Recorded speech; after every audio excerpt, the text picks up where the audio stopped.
Hi hello എല്ലാവർക്കും നമ്മുടെ Sumi മോഹാസ് tasty കിച്ചണിലേക്ക് സ്വാഗതം. അപ്പോൾ നല്ലൊരു ശുഭദിനം പറഞ്ഞുകൊണ്ട് തന്നെ നമ്മുടെ ഇന്ന് വരാനിരിക്കുന്ന മഴതോരും മുൻപേ സീരിയലിൻ്റെ ഫുൾ എപ്പിസോഡ് വിശേഷമാണ് നമ്മളിന്ന് പറയാൻ പോകുന്നത്. അപ്പോൾ എനിക്ക് കിട്ടുന്ന അനുസരിച്ച് സാധാരണ തലേദിവസം ഇന്ന് വരാനിരിക്കുന്നതിൻ്റെ ഒരു പ്രൊമോ ഞാൻ പറയുന്നതാണ് രാത്രി 9 മണിക്ക്. അപ്പോൾ ഇതുപോലെ എനിക്ക് പ്രൊമോ രാവിലെ തന്നെ കിട്ടുകയാണ്, എപ്പിസോഡിൽ ഫുള്ളായിട്ട് കിട്ടുകയാണെന്നുണ്ടെങ്കിൽ അത് ഇനി മുതൽ ഞാൻ ഒരു 7 മണി 8 മണിക്കകത്ത് തന്നെ നമ്മുടെ ചാനലിൽ അപ്ലോഡ് ചെയ്യുന്നതാണ് കേട്ടോ. അപ്പോൾ എല്ലാവരും നമ്മുടെ വീഡിയോസൊക്കെ ഒന്ന് കേൾക്കുക. അതോടൊപ്പം തന്നെ നിങ്ങളുടെ വിലയേറിയ ലൈക്കും അതോടൊപ്പം ഹൈപ്പ് സ്റ്റാർ എന്ന ചിഹ്നമില്ലേ അതും കൂടെ ഒന്ന് തരിക കേട്ടോ. ഹൈപ്പും ലൈക്കും പ്രധാനമാണ്.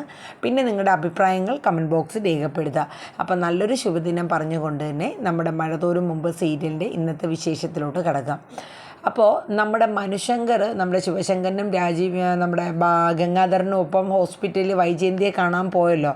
അപ്പോൾ അവരെല്ലാവരും കാര്യങ്ങളൊക്കെ പറഞ്ഞ് മല്ലായിട്ട് തന്നെ വൈജയന്തിനെ നെടുമ്പുരയ്ക്കൽ വീട്ടിലോട്ട് കൊണ്ടുവരാനായിട്ട് ശ്രമിക്കുകയാണ്. ഇതേ സമയം നമ്മുടെ ബാലചന്ദ്രൻ്റെ ആ ഒരു ആറ്റിറ്റ്യൂഡ് എന്താണ് എന്നുള്ളത് അറിയണമല്ലോ. അങ്ങനെ നമ്മുടെ മനുശങ്കർ മാത്രമായിട്ട് നമ്മുടെ ബാലേന്ദ്രനെ കാണാനായിട്ട് വരികയാണ്. അപ്പം ബബിത ഉണ്ടായിരുന്നു. അപ്പോൾ ബബിതയുടെ അടുത്ത് കാര്യങ്ങളൊക്കെ ചോദിക്കുന്നുണ്ട്, രോഹിത്തിൻ്റെ വിശേഷങ്ങളും വീട്ടിലെ വിശേഷങ്ങളൊക്കെ ചോദിക്കുന്നുണ്ട്. അപ്പോൾ അങ്ങനെ ഇരിക്കുന്ന സമയത്ത് ബാലചന്ദ്രനെ അങ്കിൾ എന്തെന്ന് ചോദിക്കുക. അങ്ങനെ ബാലചന്ദ്രൻ ഇറങ്ങി വരുന്നുണ്ട്. അപ്പം മനു എന്തെൻ്റെ അങ്കിളെ വിശേഷം എന്നൊക്കെ ചോദിക്കുമ്പോൾ ബാലേന്ദ്രൻ പറയും, മുഖവരെയൊന്നും വേണ്ട, നീ പറയാൻ വന്ന കാര്യം എന്താണെന്ന് വെച്ചാൽ പറ മനു എന്ന് പറയുന്നുണ്ട്. അപ്പം ഉണ്ടെങ്കിലേ ഞാൻ കാര്യം പറയാമെന്ന് പറയുന്നുണ്ട്. അതായത് ഇന്നോ മിക്കവാറും നാളെയോ അല്ലെങ്കിൽ മറ്റു 2 ദിവസത്തിനകത്ത് തന്നെ ആൻറ്റി ഡിസ്ചാർജ് ആവുകയാണ്. അപ്പോൾ ആൻറ്റി ഒരു വീട് റെൻറ്റിന് എടുത്തിട്ടിട്ടുണ്ട്, അഡ്വാൻസും കാര്യങ്ങളെല്ലാം കൊടുത്തിട്ടൊക്കെയാണ്. അപ്പോൾ ആൻറ്റി ആ ഒരു വീട്ടിലോട്ട് പോകും എന്നതാണ് ആൻറ്റിയുടെ നിലപാട്. ബാലേന്ദ്രനെ ഒന്നും പറഞ്ഞില്ല, ഓരോരുത്തരുടെ ഇഷ്ടങ്ങളാണല്ലോ. ബാലേന്ദ്രൻ എന്താണ് പ്രത്യേകിച്ച്, അതും വൈജയന്തിയുടെ കാര്യത്തിൽ പ്രത്യേകിച്ചൊന്നും ബാലേന്ദ്രന് പറയാനില്ല. അപ്പോൾ മനു പറഞ്ഞു അച്ഛനും വലിയച്ഛനും എന്തായാലും അറസ്റ്റ് ചെയ്ത് കൊണ്ടുവരും പോലെ ആൻറ്റീനെ ഇങ്ങോട്ട് തന്നെ കൊണ്ടുവരികയാണ്. ഓഹോ, ആങ്ങളമാർക്ക് അത്രയും പവറൊക്കെ വന്നു തുടങ്ങിയോ എന്നുള്ള രീതിയിൽ ചിരിച്ച് നിൽക്കുകയാണ്. അപ്പോൾ മനു പറയും, അങ്കിളിൻ്റെ ആറ്റിറ്റ്യൂഡ് എന്താണ് എന്നറിയാൻ വേണ്ടിയിട്ടാണ് ഞാൻ വന്നത്. എനിക്ക് അങ്ങനെ പ്രത്യേകിച്ച് ഒന്നുമില്ല, ഓരോരുത്തരുടെ ഇഷ്ടം. അവൾ ഇങ്ങോട്ട് വരുമെങ്കിൽ അവൾക്ക് ഇങ്ങോട്ട് വരാം, ഇവിടെ നിൽക്കാം, അത് അവളുടെ ഇഷ്ടം. പക്ഷേ എനിക്ക് 2 കാര്യങ്ങൾ മാത്രമേ മനു പറയാനുള്ളൂ എന്ന് ബാലചന്ദ്രൻ പറയുകയാണ്. എന്താണെങ്കിൽ അതായത് 2 ഡിമാൻഡുകൾ. അതിലൊന്ന് എന്ന് പറയണത് ആൻറ്റിക്ക് വരാം, ഇവിടെ നിൽക്കാം, എന്താണോ ചെയ്യാം, അത് വൈജയുടെ ഇഷ്ടം. രണ്ടാമത്തെ കാര്യം, ഒരിക്കലും ഒരു ഭാര്യയായിട്ട് ഞാൻ ഇനി അവളെ അംഗീകരിക്കില്ല. ഇത് രണ്ടുമാണ് ബാലചന്ദ്രൻ്റെ ആ ഒരു 2 കാര്യങ്ങൾ. അപ്പോൾ അത് കേൾക്കുമ്പോൾ ബബിതയും മനു ഒക്കെ ആകെ ഒരു ഇതാവുകയാണ്. കാരണം എന്ന് വെച്ചാൽ ആ ഒരു ദേഷ്യം ഉള്ളിൽ കിടക്കുന്ന വൈജയോടുള്ള ആ ഒരു വൈരാഗ്യ ഒരു മനസ്സാണ് ബാലേന്ദ്രനെ കൊണ്ട് അത് പറയിപ്പിക്കുന്നത്. കാരണം ക്ഷമിക്കുന്നതിന് ഒരു പരിധിയും കാര്യങ്ങളൊക്കെ ഇല്ലേ. കാരണം ഇത്രയും വലിയൊരു സിറ്റുവേഷൻ വന്നിട്ടും സ്വന്തം ഭർത്താവിനെ മക്കളെയൊക്കെ ഉപേക്ഷിച്ച് പോകാനാണല്ലോ തോന്നിയത്. ആ ഒരു മൈൻഡ് മോൻ ജയിലിൽ കിടക്കണ സമയത്തും അതിനെക്കുറിച്ചല്ല വൈജയന്തിക്ക് ആവലാതി. ഡൈവേഴ്സ് നോട്ടീസ് അയക്കുന്നതിലാണ് വൈജയന്തി മൈൻഡ് കണ്ടെത്തിയത്.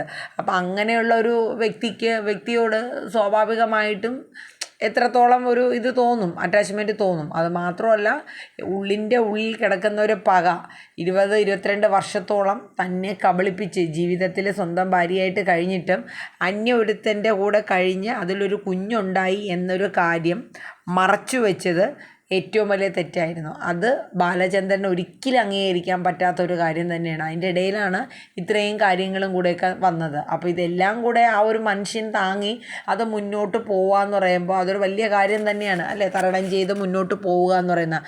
ആ സമയത്ത് ഒപ്പത്തിനൊപ്പം നിൽക്കാത്ത ഒരു ഭാര്യ എന്തിനാണ് പിന്നെ അംഗീകരിക്കുന്നത്? അപ്പോൾ അതുകൊണ്ട് ബാലചന്ദ്രനെ നമുക്ക് കുറ്റം പറയാനായിട്ട് എന്തായാലും പറ്റില്ല. അങ്ങനെ മനുവിനോട് ബാലേന്ദ്രൻ്റെ നിലപാടും കാര്യങ്ങളൊക്കെ പറഞ്ഞിട്ട് ബാലേന്ദ്രൻ മേളിലോട്ട് കയറി പോവാണ്.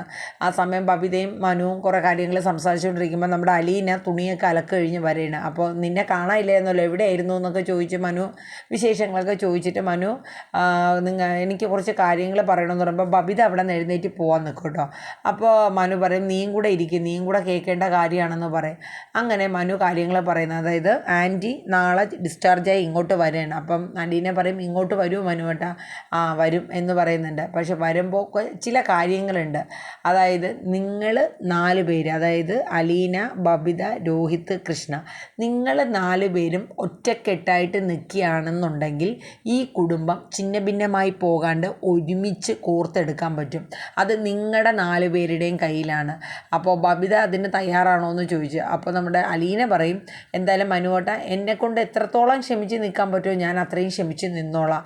ഇനി അതല്ല മാഡത്തിന് ഞാൻ പോകണമെന്നാണെങ്കിൽ അത് എന്തായാലും ഞാൻ വേണമെങ്കിൽ പോകാമെന്ന് പറയാം. അപ്പം ബാലചന്ദ്രൻ പറയും ബാലചന്ദ്രൻ്റെ നിലപാടിൽ സോറി കേട്ടോ, ഒന്ന് അലീന എന്തായാലും ഇവിടെ നിന്ന് പറഞ്ഞു വിടില്ല എന്നുള്ളതായിരുന്നു. രണ്ടാമത്തതാണ് ഒരിക്കലും ഭാര്യയായിട്ട് ഞാൻ അംഗീകരിക്കില്ല എന്നുള്ളത്. സോറി കേട്ടോ, ഞാൻ അത് രണ്ടുമാണ് ബാലേന്ദ്രൻ്റെ നിലപാട്. രണ്ട് കാര്യങ്ങളാണ് ബാലേന്ദ്രൻ മനുവിനോട് പറഞ്ഞ ആ ഒരു ഡിമാൻഡ്. അലീനെ ഒരിക്കലും ഇറക്കി വിടത്തില്ല, 2 ഭാര്യയായിട്ട് അംഗീകരിക്കില്ല എന്നുള്ളതായിരുന്നു. അപ്പോൾ മനു പറഞ്ഞു എന്തായാലും നിന്നെ ഇവിടെ നിന്ന് വിടാൻ അങ്കിൾ എന്തായാലും സമ്മതിക്കില്ല. അപ്പോൾ പിന്നെയുള്ളൊരു കേസെന്ന് പറഞ്ഞാൽ ബബിത അവരുടെ അടുത്ത് പറഞ്ഞു നിൻ്റെ നിലപാട് എന്താണെന്ന് മനു ചോദിക്കുമ്പോൾ എന്തായാലും ഞാൻ വേണമെങ്കിൽ അമ്മ അങ്ങനെ വാടകയ്ക്ക് വീടെടുത്ത് പോകുമ്പോൾ ഞാൻ പോകാതിരിക്കാൻ മനുവായിട്ടാന്ന് പറഞ്ഞു. അപ്പോൾ മനു പറഞ്ഞു അത് മാത്രം പോരാ, കാര്യം നീ പോകാതിരുന്നതുകൊണ്ട് കാര്യമൊന്നുമില്ല, അലീനയുടെ ഒപ്പം നീയും കൂടെ നിൽക്കണം. കൃഷ്ണമോള് എന്തായാലും നിൽക്കും. പിന്നെ രോഹിത്തിൻ്റെ കാര്യം ഇപ്പോഴത്തെ സിറ്റുവേഷൻ വേറൊരു ലെവലാണ്. അപ്പോൾ നിങ്ങൾ ഒരുമിച്ച് നിൽക്കുകയാണെന്നുണ്ടെങ്കിൽ നമുക്ക് ഇത് ഒരുമിച്ച് ഉരുക്കി ചേർത്ത് ഇങ്ങെടുക്കാം. അതല്ല നിങ്ങൾ വേറെ ഓരോ രീതിയിൽ നിൽക്കുകയാണെങ്കിൽ ഈ കുടുംബം ഛിന്ന ഭിന്നമായി പോകും. അപ്പോൾ ബബിത അതിന് തയ്യാറാണോ എന്നുള്ളത് മനു ചോദിക്കുകയാണ്. അപ്പോൾ ബബിത തലയാട്ടുന്നുണ്ട് ഞാൻ നിൽക്കാം മനുവേട്ടാ എന്നുള്ള രീതിയിൽ ഇങ്ങനെ പറയുന്നുണ്ട് കേട്ടോ. അങ്ങനെ കാര്യങ്ങളെല്ലാം പറഞ്ഞ് മനസ്സിലാക്കി മനു പോവാണ്. അതിനുശേഷം മനു വീട്ടിൽ ചെന്നിട്ട് ശിവശങ്കറിനോട് കാര്യങ്ങളൊക്കെ പറയണം. അതായത് അങ്കിളിനെ പോയി കണ്ടു കാര്യങ്ങളൊക്കെ സംസാരിച്ചു. അങ്കിള് 2 ഡിമാൻഡുകളാണ് വെച്ചിട്ടുള്ളത്. അങ്കിളിന് ആൻറ്റി വരുന്നതിലോ പോകുന്നതിലോ യാതൊരു കുഴപ്പമില്ല. പക്ഷേ 2 കാര്യം, ഒന്ന് അലീനെ ഈ വീട്ടിൽ നിന്നും പറഞ്ഞു വിടാം എന്നുള്ളൊരു കാര്യം പറയേ വേണ്ട, അത് ഞാൻ അംഗീകരിച്ച് തരില്ല. 2 എൻ്റെ ജീവിതത്തിൽ ഒരിക്കലും ഇനി അവൾ ഭാര്യയായിട്ട് ഉണ്ടാകില്ല എന്നതാണ്. അപ്പോൾ ഈ 2 ഡിമാൻഡുകളാണ് നമ്മുടെ ബാലചന്ദ്രൻ മുന്നോട്ട് വെച്ച കാര്യങ്ങൾ. അപ്പോൾ അതിപ്പോൾ അവർക്കൊന്നും പ്രത്യേകിച്ച് പറയാനില്ല. ശിവശങ്കരനും അല്ലെങ്കിൽ ഗംഗാധരനൊക്കെ കേട്ടാൽ തന്നെയും അവർക്ക് പ്രത്യേകിച്ചൊന്നും പറയാനില്ല. എന്തായാലും വൈജയന്തിനെ മല്ലായിട്ട് തന്നെ നെടുമ്പുരയ്ക്കൽ വീട്ടിലോട്ട് കൊണ്ടുവരും.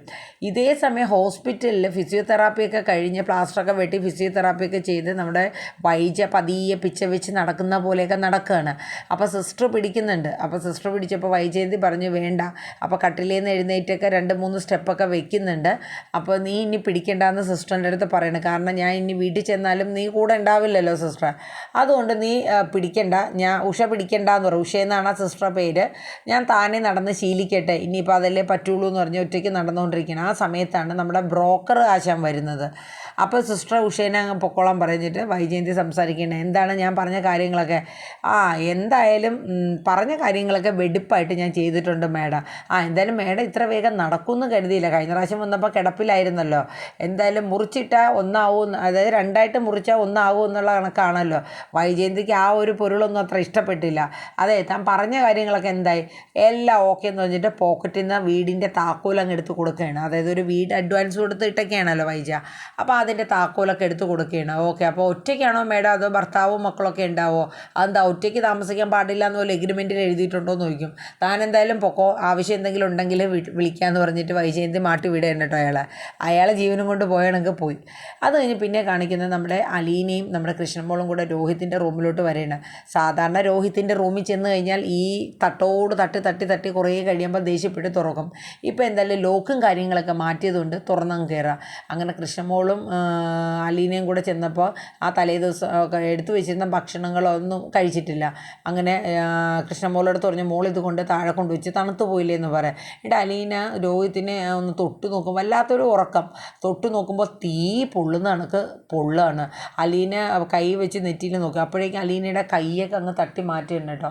അപ്പോൾ അലീന പറഞ്ഞു രോഹിത് നീ ഒന്ന് അടങ്ങി കിടക്കുക, നിനക്ക് പൊള്ളുന്ന പനിയാണ്, അതിൻ്റെ കൂടെ ചുമയും, പിന്നെ എന്താ ചെയ്യണേ, എന്തെങ്കിലും രക്ഷയുണ്ടോ? അവസാനം അലീന വഴക്ക് പറയണേ, നീ മര്യാദയ്ക്ക് കിടന്നു, അല്ലെങ്കിൽ നീ അടി മേടിക്കും, നീ എന്തിനാ ഈ ദേഷ്യം കാണിക്കുന്നത്, ഞാൻ നിൻ്റെ സ്വന്തം ചോരയാണ്, നീ വേണമെങ്കിൽ DNA ടെസ്റ്റ് ചെയ്ത് നോക്ക്, നിൻ്റെ സ്വന്തം പെങ്ങളാടാ ഞാൻ, നീ എന്തിനാ ഈ ദേഷ്യം കാണിക്കണേ എന്ന് പറഞ്ഞിട്ട് അലീന പിടിച്ച് കിടത്തി ഒരു കർച്ചീഫ് പോലെ എന്തോ ഒരു തുണിയൊക്കെ എടുത്തിട്ട് വെള്ളമൊക്കെ വെച്ചിട്ട് തുടച്ച് നെറ്റിയിലാക്കിയിട്ട് ബാലേന്ദ്രനെ പെട്ടെന്ന് വിളിച്ചു വരുത്തേനെ. അച്ഛാ വേഗം വാച്ചാന്ന് പറയാം. അങ്ങനെ ബാലേന്ദ്രൻ വരുമ്പോൾ പൊള്ളുന്ന പനിയാണ്. അപ്പോൾ വാടാ മോനെ നമുക്ക് ഹോസ്പിറ്റലിൽ പോകാം. വേണ്ട, എനിക്ക് ഹോസ്പിറ്റലിൽ പോകണ്ടെന്ന് രോഹിത്ത് പറയാം. ആ സമയം അലീന പറഞ്ഞ അച്ഛാ ഡോക്ടറെ ഇങ്ങോട്ട് കൊണ്ടുവരാൻ പറയാം. ആ സമയം ബാലേന്ദ്രൻ വേഗം പോയി കാറെടുത്തുകൊണ്ട് ഡോക്ടറെ വീട്ടിലോട്ട് കൊണ്ടുവരണം. ആ സമയം കൃഷ്ണമോളും അലീനയും കൂടെ നല്ല ഐസ് വാട്ടറൊക്കെ വെച്ചിട്ട് നെറ്റിയിൽ തുണിയൊക്കെ വെച്ച് നന്നായിട്ട് ആക്കുന്നുണ്ട്. അതിനോടൊപ്പം തന്നെ അലീന കുറച്ച് വിക്സ്, ടൈഗർ ബാം ഇതൊക്കെ നെഞ്ചത്ത് തേച്ച് കൊടുക്കുന്നുണ്ട്. അപ്പം രോഹിത്തിന് പറ്റില്ല, എതിര് പറയാൻ പോലും പറ്റില്ല, കഴിവില്ല എന്ന് വെച്ചാൽ അത്ര ടയേർഡാണ്. അങ്ങനെ അലീന പാവം ഒരു അനുജനോടുള്ള ഒരു സ്നേഹവും, ആദ്യമായിട്ടല്ലേ ഇങ്ങനെ ഒന്ന് തൊടാൻ പോലും സമ്മതിക്കില്ല. അവൾ തലമുടിയിലൊക്കെ അലീന ഒന്ന് തലോടി ആ ടൈഗർ ബാമൊക്കെ തേച്ച് പാവം തോന്നുന്നുണ്ട് കേട്ടോ അലീനയ്ക്ക്, രോഹിത്തിൻ്റെ ആ ഒരു അവസ്ഥ കണ്ടിട്ട്. അങ്ങനെ അലീന നല്ല രീതിയിൽ കെയർ ചെയ്യുന്ന സമയത്ത് ഡോക്ടർ വരികയും അപ്പോൾ ഡോക്ടർ നോക്കിയിട്ട് പറഞ്ഞു ഇതൊരു വൈറൽ പനിയാണ്, സൂക്ഷിക്കണം. അപ്പോൾ എന്തായാലും ഹോസ്പിറ്റലിലോട്ട് ഡോക്ടർ അവൻ വരില്ല. ഡോക്ടർ ഹോസ്പിറ്റലിൽ മാറ്റാൻ പറ്റുമെന്ന് ചോദിച്ചപ്പോൾ അലീന പറഞ്ഞു അവന് ഇഷ്ടമില്ല, അപ്പോൾ അതുകൊണ്ട് എന്തായാലും ഇവിടെ തന്നെ ട്രീറ്റ്മെൻറ്റ് ചെയ്യാൻ പറയാം. അങ്ങനെ ഒരു പൊടിയൊക്കെ ചൂടുവെള്ളത്തിൽ കലക്കി കൊടുത്ത് നല്ല രീതിയിൽ നോക്കുന്നുണ്ട്. അത് കുടിപ്പിക്കുകയാണ്, ഡോക്ടർ തന്നെ കുടിപ്പിക്കുന്നുണ്ട്. ടെമ്പറേച്ചറൊക്കെ അത്യാവശ്യമുണ്ട്. അപ്പോൾ അലീന എന്തായാലും സങ്കടപ്പെട്ടൊക്കെ ഇങ്ങനെ നിൽക്കുന്ന ആ ഒരു സീനും രംഗങ്ങളൊക്കെയാണ് കേട്ടോ. അപ്പോൾ ഗൈസ് ഇന്ന് വരാൻ നമ്മുടെ മഴതോരും മുൻപേ സീരിയലിൻ്റെ ഒരു ഫുൾ എപ്പിസോഡ് വിശേഷമാണ് ഞാൻ പറഞ്ഞത്. അപ്പോൾ എല്ലാവർക്കും നല്ലൊരു ശുഭദിനം വീണ്ടും പറഞ്ഞുകൊള്ളുന്നു. അപ്പോൾ എല്ലാവരും ലൈക്ക് ചെയ്യുക, ഹൈപ്പ് ചെയ്യുക, നിങ്ങളുടെ അഭിപ്രായങ്ങൾ രേഖപ്പെടുത്തുക. പുതുതായിട്ട് വരുന്ന നമ്മുടെ വ്യൂസൊക്കെ നമ്മുടെ ചാനലൊന്ന് സബ്സ്ക്രൈബും കൂടെ വയ്ക്കുക കേട്ടോ. അപ്പോൾ എല്ലാവർക്കും ഒരിക്കൽ കൂടി നല്ലൊരു ഗുഡ് മോർണിംഗ് പറഞ്ഞ് നമ്മുടെ ഇന്നത്തെ എപ്പിസോഡ് പ്രൊമോ ഇവിടെ വൈൻഡപ്പ് ചെയ്യാണ്. Tata bye bye, take care, thank you.